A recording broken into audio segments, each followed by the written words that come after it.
Welcome to my channel. இது பாருங்கள், இது குத்து கீழா நெல்லி செடி. நம்ம கீழா நெல்லி செடியை இது வித்தியாசமாக இருக்குது பாருங்கள். இது வந்து அது மருத்துவ குணங்கள்லாம் வந்து கீழா நெல்லி போலவே தான் இருக்கும். இது வந்து அதாவது இந்த இலையை அப்படியே அரைச்சி மோரில் கலந்து குடித்தோம்னா நமக்கு மஞ்சக்காமலை சரியாயிடும். அதே மாதிரி இதை வந்து சுகர் பேஷண்ட்டும் எடுத்துக்கலாம், சிறுநீரக நோயாளிகளும் இதை எடுத்துக்கலாம். இது உடம்புக்கு ரொம்ப நல்ல ஒரு மூலிகை. இது எல்லா இடத்துலையுமே இது முளைச்சி. இது வந்து சின்ன சின்ன விதைகள் இருக்குது இதில். இந்த விதைகள் காஞ்சி வெடித்த பிறகு அது ஸ்ப்ரெட் ஆகி எல்லாமே வயலில் எல்லாம் பார்த்திங்கன்னா அங்கங்கே இது முளைச்சி.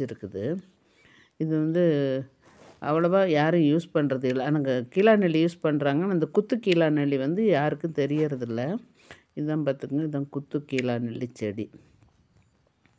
இதுவும் அதே மாதிரி தான் நல்ல மருத்துவ குணமுடையது. அதே மாதிரி தான் நம்ம இதையும் சாப்பிட்லாம். இந்த மோர்லேயும் சாப்பிட்லாம், இல்லை வந்து பவுடராக பண்ணி வச்சுட்டு பவுட்ரு கூட எடுத்துக்கலாம். இதை எடுத்தாலும் ஒரு 3 டேஸ்க்கு எடுத்தால் போதும், அதுக்கு பிறகு எடுக்கக்கூடாது. இது வந்து கீழா நெல்லியெல்லாம் சாப்பிடும்போது நம்ம வந்து பத்தியம் இருக்கணும். அதாவது நான்வெஜ்ஜு சாப்பிடக்கூடாது, ரொம்ப காரமாக இருக்கக்கூடாது, வெயில் அதிகமாக அலையக்கூடாது.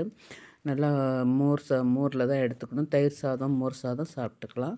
அந்த மாதிரி இருந்தால் நல்லது. பத்தியத்தை நம்ம கடைபிடிக்கணும். இப்போ இது சாப்பிடும்போது மட்டும், கீழா நெல்லி வகையெல்லாம் சாப்பிட்றப்ப மட்டும் நம்ம கொஞ்சம் பத்தியம் இருக்கணும். சில இதெல்லாம் அவாய்ட் பண்ணணும். அப்போ தான் இது வந்து நமக்கு நல்ல பலன் அளிக்கக்கூடியதாக இருக்கும்.